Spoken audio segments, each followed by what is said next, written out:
네, 안녕하세요. 취업 컨설턴트 면쌤입니다. 자, 오늘은 국민은행 1차 면접 특강 진행을 해보려고 합니다. 국민은행 1차 면접 같은 경우에는 뭘 볼 건지 미리 제시를 해줬죠. PT 면접과 토론 면접, 인성 검사를 본다고 했는데 사실 이전까지 인성 면접을 진행해 왔었기 때문에 이게 뭐 인성 면접인지 검사인지 감은 제대로 잡히진 않지만 아마 AI 면접을 추후에 보기 때문에 인성 면접을 생략하는 것은 아닐까라는 생각을 해봅니다. 자, 그러면은 저랑은 PT 면접과 토론 면접을 조금 중점적으로 진행을 할 텐데요. 보면서 에이 별거 아니야 라고 생각을 하실 수도 있는 게 정말 협동심을 주로 보는 면접이기 때문에 제가 주의해야 할 점 혹은 더 잘 볼 수 있는 점 정도만 말씀드리려고 합니다. 자, PT 면접은 20분 준비에 3분 발표로 진행이 됐었습니다. 이번에 어떻게 바뀔지 모르겠지만 기존에는 이렇게 진행이 됐었고요. 발표는 혼자 할 수도 있고 여럿이 할 수도 있습니다. 다만 3분 발표라는 이 짧은 시간 때문에 여러분이 조금 임팩트 있게 그리고 논리적으로 체계적으로 정리돼서 듣는 사람으로 하여금 기억이 남게 말씀을 해주셔야 되는데요. 그럴 거면 어떻게 해야 하냐면 제가 앞서 올려드린 PT 면접 특강을 참고하셔도 좋지만 아무래도 3분이라는 짧은 시간이기 때문에 OBC에 맞춰서 간략 OBC에 맞춰서 말씀을 해주시는 게 좋습니다. 자, 오프닝에서는 이 3분 스피치 오프닝에서는 내가 왜 이 의견을 냈는지 하면서 관심 유도를 해주시는 겁니다. 제가 앞서 말씀을 못 드렸는데 주로 국민은행 면접, 그러니까 PT 면접 주제는 뭐 한국 여행 코스를 짠다거나 뭐 이런 식의 정말 간편한 가치관을 묻는 문제이기 때문에 여러분이 그렇게 시사적 지식을 요구하지 않는 PT 면접이고요. 그렇기 때문에 내가 왜 이 코스를 짰는지에 대해서 관심을 유도를 해주셔야 돼요. 어떻게? 스토리 중심으로. 뭐 외국인이 여행 왔을 때 한국인 여행 코스라고 하면은 나는 여행 코스를 맛집 중심으로 짰는데 왜 이렇게 짰는지에 대해서 내 경험 혹은 다 같이 모은 의견을 바탕으로 관심 유도를 해주시고 그 다음에 내가 땡땡을 기준으로 맛집을 기준으로 유적지를 기준으로 맛집의 동선 기준으로 뭐 맛집의 뭐 미슐랭 기준으로 이런 식으로 여러분이 조금 구체적으로 기준을 딱 잡아주셔야 돼요. 왜냐면 3분이라는 짧은 시간이기 때문에 그냥 막연히 뭐를 기준으로 말한다 혹은 기준을 잡았다를 얘기하지 않으면은 이 뒤에 발표가 귀에 잘 들어오지가 않거든요. 그렇기 때문에 뭐 순서를 잡는다면 시간 순서대로, 공간 순서대로 이런 식으로 기준을 잡고 말씀을 해주셔야 됩니다. 그 다음에 여러분이 잡은 기준의 순서대로 설명을 해주시면 되고요. 클로징에서는 이렇게 함으로써 얻을 수 있는 기대 효과 혹은 개선 방향을 말씀을 해주시면 간략 3분 스피치가 정리가 됩니다.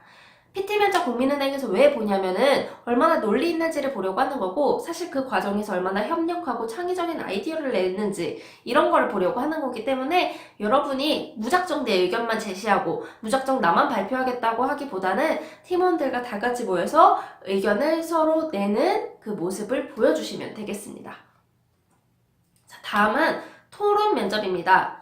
자, 국민은행 뭐 쿠션 하나도 쓰고 그렇게 과열되지 않는 토론 면접인데 토론 면접을 왜 보냐면은 일종의 세일즈라고 생각을 해주시면 돼요. 자, 토론도 사람을 설득하는 거죠. 상대편에 있는 사람을, 세일즈도 역시 고객을 설득하는 겁니다.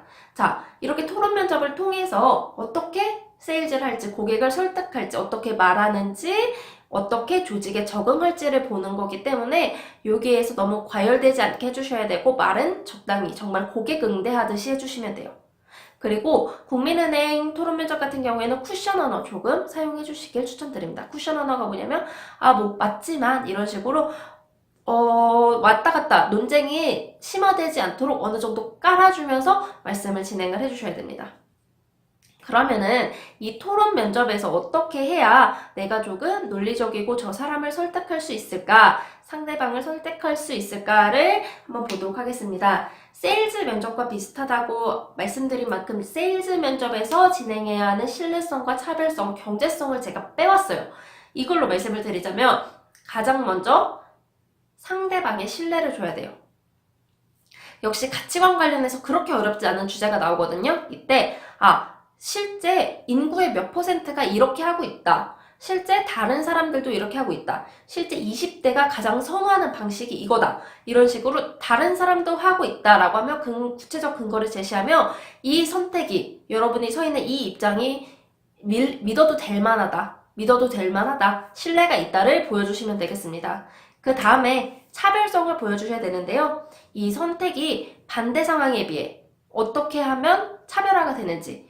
자, 물론 둘 자체가 의견 자체가 다르기 때문에 당연히 차별화가 되지만 특별히 가져갈 수 있는 특징, 메인 특징과 메인 차별화점을 말씀해 주시면서 차별성을 언급을 해 주셔야 돼요. 그렇게 설득을 해야겠죠? 상대방 측에서 저런 의견이 있네, 저런 장점이 있네 라고 하면서 넘어갈 수 있도록 차별성을 제시해 주시면 되겠습니다.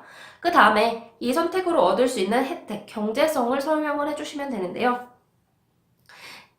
저 반대 아니라 이 안을 선택했을 때 뭐 우리 국민이, 여러분이, 당신이 이런 혜택을 얻을 수 있다라고 하면서 신뢰성과 차별성, 경제성을 중점적으로 토론에 임해주신다면 생각하고 임해주시고, 상대하고 싸운다가 아니라 설득한다라고 생각을 하고 토론에 임해주시면 좋은 결과 있을 것이라고 생각이 됩니다.